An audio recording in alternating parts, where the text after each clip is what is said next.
Bonjour et soyez bienvenus sur Smartness Mahwi TV. Twongeye kubasuhuza tubahaye ikaze hano kuri Smartness Mahwi TV. Ntabatindiye ndagira ngo mbaze mbamenyeshe system nziza twabashyiriyeho. Muraza gusanga ibyo twize byose muri description. Muri iyi video urakanda hano hasi muri description ubone note, ubone amasomo yose twize. Niko tugiye kuzajya tubibagenzereza. Baravuga ngo icyifuzo cy'umushefu kiba cyabaye itegeko. Les soins des chefs c'est un ordre. Ni nyuma rero yuko benshi muri mwebwe mutubwiye muti iyo turimo gukurikira amasomo yawe tugenda dukanda duhagarika biratuvuna hakaba igihe hari bimwe biducitse. Ubwo rero twaboroheje note twazishyize hamwe. Buri gihe muzajya musanga note muri description. Hano ntabwo kuri ekara tuzajya twandika, uzajya ujya hasi muri description wandukure note. Noneho hano urebe mu ikaye yaho zandukuye dusome note, bityo tugendane wigisomo ukubyumva. Ngira ngo icyo cyurumvikanye neza. Ariko mbere yo gukomeza, wowe ukigera hano bwa mbere ntiza umunota, kanda subscribe kugira ngo amasomo atazajya gucika ku gihe, kandi igihe cyose ushimye amasomo yacu ujye ukora kuri like. Si byiza like ukukanze ukurebye video ukayishima ukora like. Subscribe ikorwa rimwe, wikanda rimwe gusa, ugakanda gusa kuri mu nzogera kugira amasomo ayose dutegura ajya kugera. Nguko ngayo nuko amasomo yacu ateye. Santarde nta gutinda, tugiye kubigisha isomo ryiza cyane. Ni ikiganiro dialogue ariko gikoreshejwemo conditionnel présent, nkuko twize gutondagura muri conditionnel présent muri video yacu iheruka. Twahisemo kuyibahamo ikiganiro dialogue kugira ngo mubashe kwisobanukirwa neza, mubashe kuyikoresha. Ngira ngo reka wenda mbibutseho gatoya, banza ubyibuke. Niba utayarize rino somo byaba byiza wongeye ugasura video yacu ya mbere ukaza kubona gukurikira ino video, kuko hano ntabwo waza kumenya nyirizina isomo ryose. Ntabwo twafata isomo twigisha ngo twongere turi isomo ryose nubwo turi bubibutse. Twagiye rero iri somo, ikintu cya mbere urigiramo uramenya gukoresha neza conditionnel présent. Ndanabibibutsa ariko conditionnel présent uburyo bw'ingenzi ikoreshwamo ni uburyo bune. Pour dire un souhait, icyifuzo. Exemple, j'aimerais visiter Paris. J'aimerais visiter Paris. Nifuzaga nagakunze gusura Paris. Mu byukuri ni icyifuzo afite. Nabibutsaga ko kugira ngo utoragure muri conditionnel présent ufata radical cyangwa se igicumbi, igice kidahinduka cya futur. Ni nkaho inshinga bitondaguye muri futur, ugakura iriya misozo ya futur ugashyiraho iriya misozo ya imparfait. Aya masomo yose twarayize. Utabyibuka jya muri description urebe note. Ubundi buryo bwa kabiri, une demande polie, nuvuga ngo gusaba mu buryo ariko bw'ikinyabupfura bwiyubashye. Burya nunasaba ntugasabiriza, ari ukuntu umuntu agusaba ariko mu kinyabupfura. Une demande polie. Pourriez-vous ouvrir la porte? Pourriez-vous ouvrir la porte? Mushobora gukingura urugi, cyangwa se mwakingura urugi. Ni uburyo bwiza bwo gukoresha igifaransa. Ubundi buryo bukurikiraho ni un conseil, mu buryo bukugira inama. Tu devrais travailler davantage. Tu devrais, c'est le verbe devoir à l'imparfait. Tu devrais travailler davantage. Wakagombye gukora birenzeho, wongera umurego. Nurumva arakugira inama. Une hypothèse ni ikintu gishoboka. Une hypothèse. Exemple, si j'avais de l'argent, j'achèterais une voiture. Iyo ngira amafaranga nakaguza imodoka. Si j'avais, aha ni muri imparfait. Iyo ngira amafaranga, si j'avais non, aha ni muri oui ni imparfait nibyo, kuko si ntabwo igikurikirwa na conditionnel. Ako nako ubwo je profite l'occasion yo kukabibutsa. Si j'avais de l'argent, j'achèterais une voiture. Iyo ngira amafaranga mbanguza imodoka cyangwa se nakaguza imodoka.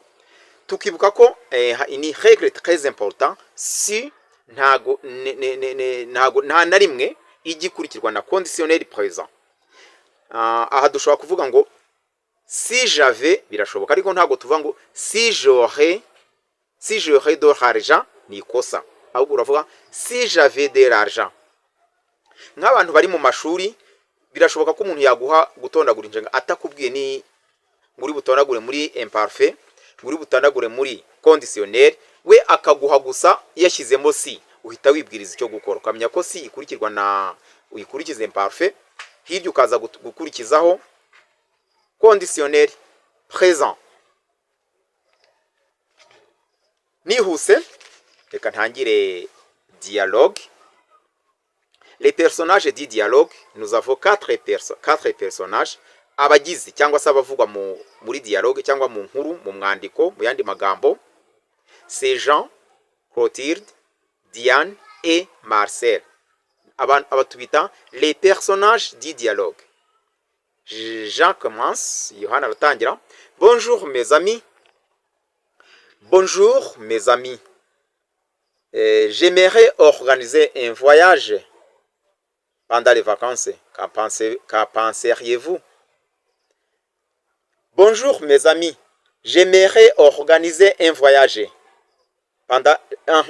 Bonjour mes amis. J'aimerais organiser un voyage pendant les vacances. Qu'en penseriez-vous? Muraho nshuti zanjye, nifuzaga, arifuza ni icyifuzo, c'est un souhait, nifuzaga gupanga urugendo mu biruhuko. Murabitekerezaho iki? Mwabifata mute? Mwabitekerezaho iki? Bonjour mes amis, murasubiramo, je répète toujours. Bonjour mes amis. J'aimerais organiser un voyage pendant les vacances. Qu'en penseriez-vous?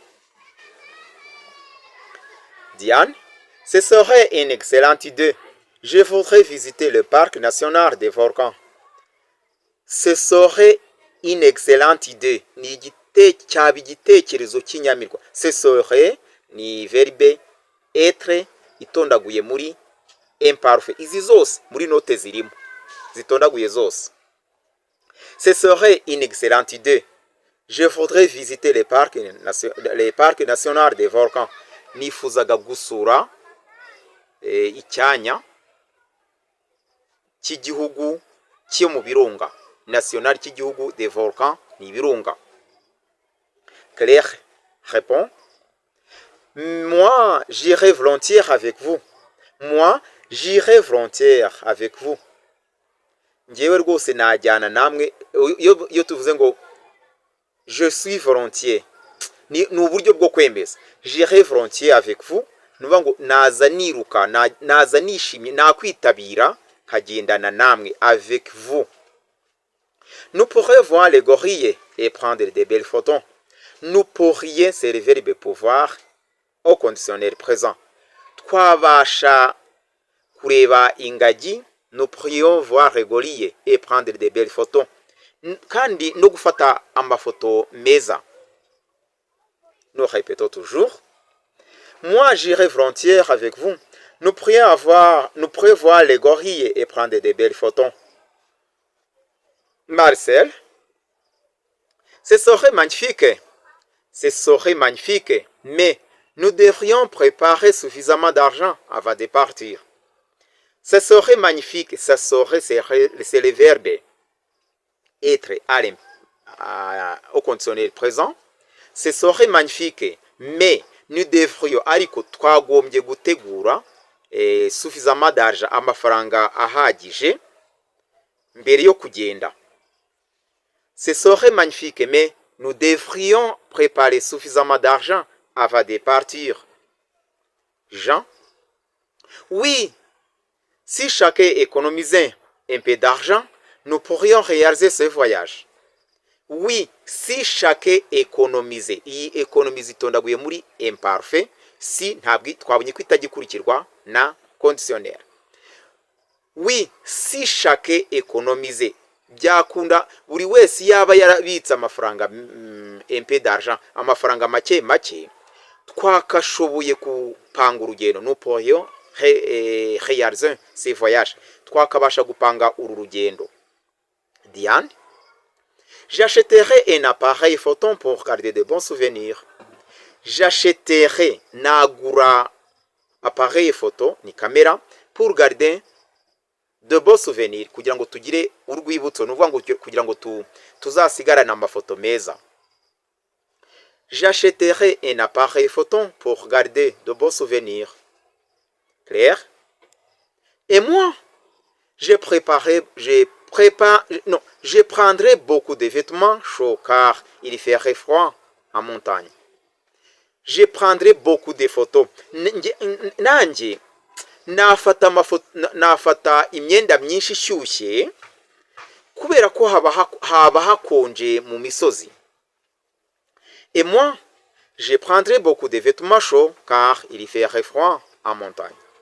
Nafata imyenda myinshi ishyushye kubera ko haba hakonje mu misozi. Faire froid ni ugukonja. Jean, pourriez-vous inviter d'autres amis? Pourriez-vous inviter d'autres amis? Pourriez-vous inviter d'autres amis? Mbibutsa ko aya masomo yose ari muri description, note ziteguye neza. Urafata note nyuma ukurikire hano ngende bisobanura. Diane, je pourrais inviter Clotilde. Elle accepterait sûrement notre invitation. Je pourrais inviter.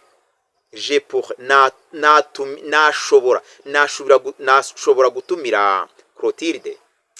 Azitabira rwose ndabyiteguye. Elle accepterait, accepter no kwemera. Azemera mu buryo bwizewe, sûrement. Mu buryo bwizewe ubutumire bwacu. Je pourrais inviter Clotilde. Elle accepterait sûrement notre invitation. Claire? Nous devrions également préparer un programme avant le départ. Nous devrions également préparer un programme. Twakagombye gutegura nanone gahunda mbere yuko duhaguruka. Nous devrions, c'est le verbe devoir au conditionnel présent. Nous devrions également préparer un programme avant le départ. Mbere yuko tugenda. Marcel, si nous avions assez de temps, si nous avions iyaba twagiraga umwanya munini, si nous avions assez de temps, nous visiterions aussi le lac Kivu. Iyaba twabonaga umwanya munini, twagasuye nanone ikiyaga cya Kivu. Le lac Kivu, lac ni ikiyaga. Si nous avions assez de temps, nous visiterions aussi le lac Kivu. Jean, ce voyage serait vraiment inoubliable. Ce voyage serait vraiment inoubliable. Uru rugendo rwose ntirwakwibagirana, rwaba akatibagirana. Ce voyage serait vraiment inoubliable. Bose bakagira bati, tous, nous espérons que ce rêve deviendra bientôt une réalité. Nous espérons que ce rêve deviendra bientôt une réalité. Turatekereza ko iki gitekerezo mu kanya rwose kirajya mu mpamo, kiraba impamo. Izi nzozi ziraba impamo. Mu by'ukuri ngira ngo murabyumva neza. Gutondagura conditionnel présent, ndabibutsa ya misozo ni ya ariyo ya imparfait,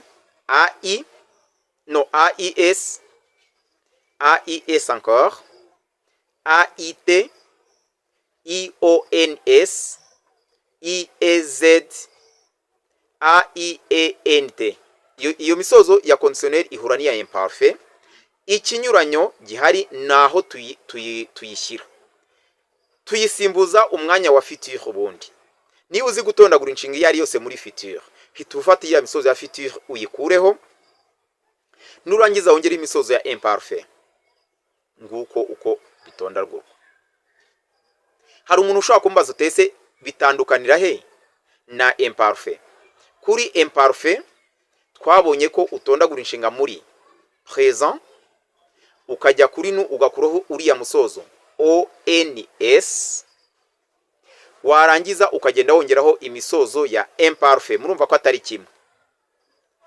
Imisozo ni imwe ariko ntabwo ijya ahantu hamwe.